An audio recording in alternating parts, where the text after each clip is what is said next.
നമസ്കാരം. SIR നടപടികളുമായി ബന്ധപ്പെട്ട് തെരഞ്ഞെടുപ്പ് കമ്മീഷൻ കൈക്കൊണ്ടിട്ടുള്ള നടപടികളുടെയും തുടർ പ്രവർത്തനങ്ങളുടെയും ഒക്കെ തന്നെ സമഗ്രമായ ഒരു വിശകലനം നടത്തുകയാണ്. എല്ലാ പ്രേക്ഷകരും പൂർണ്ണമായിട്ട് കാണുക. ഇത് നിങ്ങളുടെ സുഹൃത്തുക്കളിലേക്ക് എല്ലാം തന്നെ ഒന്ന് ഷെയർ ചെയ്യും. ജനാധിപത്യ പ്രക്രിയയുടെ അടിസ്ഥാന ശിലയായ വോട്ടവകാശം ഉറപ്പുവരുത്തുന്നതിൽ ഈ ഘട്ടങ്ങൾ വഹിക്കുന്ന പങ്ക് നിസ്സാരമല്ല.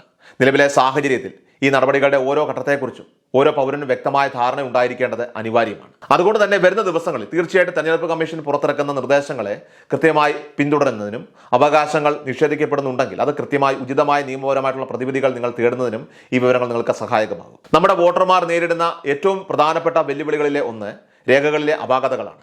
ജനനതീയതിയിലെ പിശകുകൾ, പേരിലെ വ്യത്യാസങ്ങൾ, വിലാസത്തിലെ അവ്യക്തതകൾ തുടങ്ങിയവയൊക്കെ തന്നെ വോട്ടവകാശം സ്ഥാപിക്കുന്നതിന് തടസ്സമുണ്ടാക്കാറുണ്ട്. കേരളത്തിലെ ബഹുഭൂരിപക്ഷം ആളുകളും ഇത്തരം പ്രശ്നങ്ങൾക്ക് കാലങ്ങളായിട്ട് കൃത്യമായ പരിഹാരം കാണാൻ സാധിക്കാത്തവരാണ്. ഈ പശ്ചാത്തലത്തിൽ തങ്ങളുടെ ഔദ്യോഗിക രേഖകളിലെ പിഴവുകൾ എങ്ങനെ തിരുത്താമെന്നും SIR നടപടികൾക്ക് ആവശ്യമായ രേഖകൾ എങ്ങനെ ക്രമപ്പെടുത്താമെന്നും അറിയേണ്ടത് അത്യാവശ്യമാണ്. ഈ ആവശ്യങ്ങൾക്കായിട്ട് രേഖാപരമായിട്ടുള്ള പ്രശ്നങ്ങൾ പരിഹരിക്കുന്നതിനുള്ള കൃത്യമായ നിയമപരവും ഔദ്യോഗികപരവുമായിട്ടുള്ള മാർഗനിർദ്ദേശങ്ങൾ നൽകുന്ന വിവിധ വിവര സ്രോതസ്സുകളെ ആശ്രയിക്കുന്നത് പൗരന്മാർ ഏറെ പ്രയോജനപ്പെടുത്തേണ്ടതാണ്. നിലവിൽ SIR ഫോമുകൾ ശേഖരിക്കുന്ന പ്രക്രിയ വളരെ ദ്രുതഗതിയിലാണ് പുരോഗമിക്കുന്നത്. BLOമാർ, BLAമാർ ഇത്തരത്തിലുള്ള ഉദ്യോഗസ്ഥരൊക്കെ തന്നെ നിലവിൽ SIR ഫോമുകൾ ശേഖരിക്കുന്നതിനും അവ ഡിജിറ്റലൈസ് ചെയ്യുന്നതിനും വേണ്ടിയിട്ടുള്ള തീവ്രമായ പ്രവർത്തനങ്ങളിലാണ് ഇപ്പോൾ ഏർപ്പെട്ടിരിക്കുന്നത്. ഏറ്റവും പുതിയ നിർദ്ദേശങ്ങൾ അനുസരിച്ച് നവംബർ 23-നകം ഈ ഫോമുകൾ ശേഖരിച്ച് വിവരങ്ങൾ ഓൺലൈനായിട്ട് അപ്ലോഡ് ചെയ്യേണ്ടതുണ്ട്.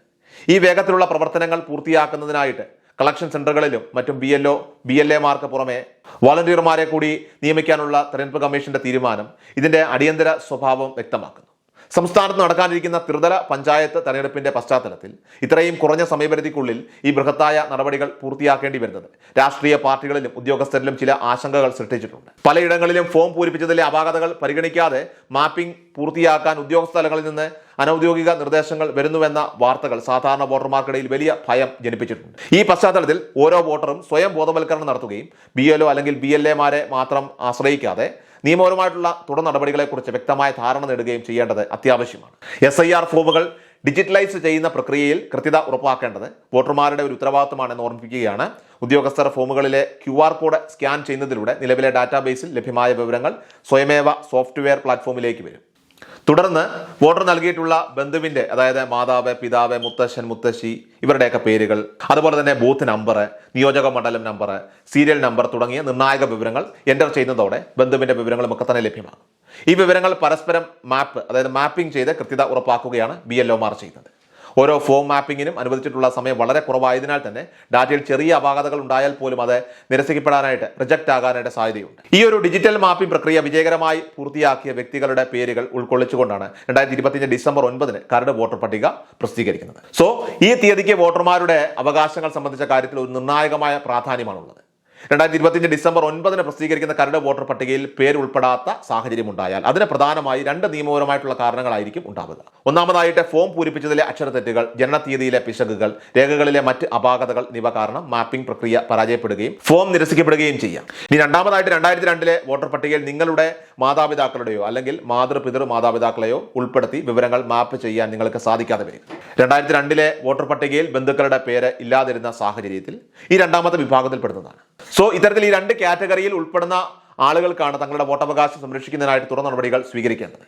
തങ്ങളുടെ പേര് വോട്ടർ പട്ടികയിൽ ഉൾപ്പെട്ടിട്ടില്ലെങ്കിൽ ഇത് പരിഹരിക്കാനുള്ള ഏക മാർഗം അപ്പീൽ, അതായത് ഒബ്ജക്ഷൻ നൽകുക എന്നുള്ളതാണ്. അതായത് അപ്പീൽ അപേക്ഷകൾ നിങ്ങൾ കൃത്യസമയപരിധിക്കുള്ളിൽ തന്നെ അധികാരികൾക്ക് സമർപ്പിക്കുക എന്നുള്ളതാണ്. കരട് വോട്ടർ പട്ടിക പ്രസിദ്ധീകരിക്കുന്ന 2025 ഡിസംബർ 9 മുതൽ 2026 ജനുവരി 8 വരെയാണ് അപ്പീൽ സമർപ്പിക്കാനുള്ള നിയമപരമായിട്ടുള്ള സമയം അനുവദിച്ചിരിക്കുന്നത്. ഒന്നാം വിഭാഗത്തിൽപ്പെട്ട, അതായത് ഫോമിലെ അപാകതകൾ കാരണം പേര് നഷ്ടപ്പെട്ടവർ, അത്തരത്തിലുള്ള ആളുകൾ, അതുപോലെ തന്നെ BLOയുടെ ഒപ്പ് സഹിതം കൈവശമുള്ള SIR ഫോമിന്റെ പകർപ്പ് സഹിതം തങ്ങളുടെ അപേക്ഷ അത് വെള്ളക്കടലാസിൽ തയ്യാറാക്കിയത് നൽകേണ്ടതാണ്. നിങ്ങളുടെ ബന്ധു 2002 വോട്ടർ പട്ടികയിൽ ഉൾപ്പെട്ടിട്ടുണ്ട് എന്ന് സ്ഥാപിക്കാനുള്ള തെളിവായിരിക്കും ഈ അപ്പീൽ. എന്നാൽ രണ്ടാം വിഭാഗത്തിൽപ്പെട്ട, അതായത് 2002 വോട്ടർ പട്ടികയിൽ ബന്ധുക്കളെ മാപ്പ് ചെയ്യാൻ സാധിക്കാത്തവർ, അത്തരം ആളുകൾക്ക് സുപ്രീം കോടതി അടുത്തിടെ അനുവദിച്ച പാസ്പോർട്ട്, ആധാർ കാർഡ് ഉൾപ്പെടെയുള്ള 12 രേഖകളിൽ ഏതെങ്കിലും ഒരെണ്ണം ഹാജരാക്കിക്കൊണ്ട് അപ്പീൽ സമർപ്പിക്കാം.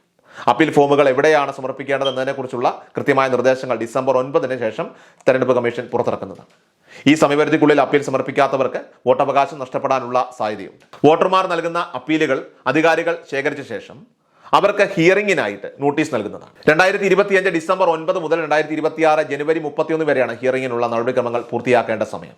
ഹിയറിംഗിന് ഹാജരാകുന്ന സമയത്ത് ഒന്നാം വിഭാഗക്കാർക്ക് തങ്ങളുടെ ഫോമിലെ അപാകതകൾ കൃത്യമായി ബോധിപ്പിക്കാനും അത് പരിഹരിക്കാനും അവസരം ലഭിക്കും. രണ്ടാം വിഭാഗക്കാർക്ക് തങ്ങൾ സമർപ്പിക്കേണ്ട നിയമപരമായിട്ടുള്ള രേഖകൾ അധികാരികളുടെ മുമ്പാകെ ഹാജരാക്കാനുള്ള അവസരവും ലഭിക്കും. ഈ ഹിയറിംഗ് നടപടികൾ പൂർത്തിയാക്കിയ ശേഷം കരട് വോട്ടർ പട്ടികയിൽ പേരില്ലാതിരുന്നതും എന്നാൽ ഹിയറിംഗിൽ രേഖകൾ സമർപ്പിച്ച് അവകാശവാദം സ്ഥാപിച്ചതുമായ വ്യക്തികളുടെ പേരുകൾ ഉൾപ്പെടുത്തിക്കൊണ്ട് 2026 ഫെബ്രുവരി 7-ന് അന്തിമ വോട്ടർ പട്ടിക പ്രസിദ്ധീകരിക്കുന്നതാണ്.